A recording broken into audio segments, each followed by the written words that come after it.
E para, kur flas për toka, sidomos në qytete, në Kosovë në 25 vitet e fundit, qyteti dhe zhvillimi është pa veç si financiarizimi i tokës.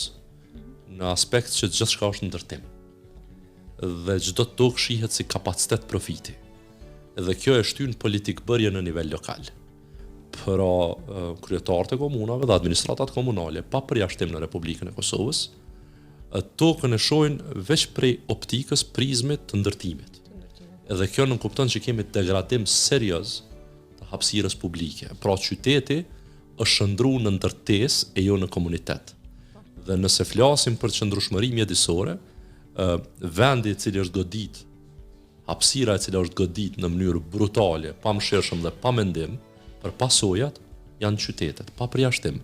Po dhe ka të dhëna që në Kosovë, do të thotë qytetet, kryesisht Prishtina, ka shumë atë vogël numrin e hapësirës gjelbër për kokë banori, se sa qytetet e tjera. Edhe nga ajo që rekomandohet. Nga ajo që rekomandohet dhe e dyta, ta keni parasysh që kushdo që i ka një 10 ari vend në Kosovë, në qytet, e që ka koeficient ndërtimi në 10 ari vend, pretendon ato me shndru në ndërtim.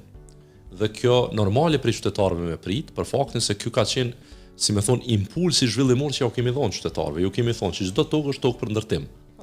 Gjithçka mundemi me ndërtu, gjithçka metër katror, gjithçka beton.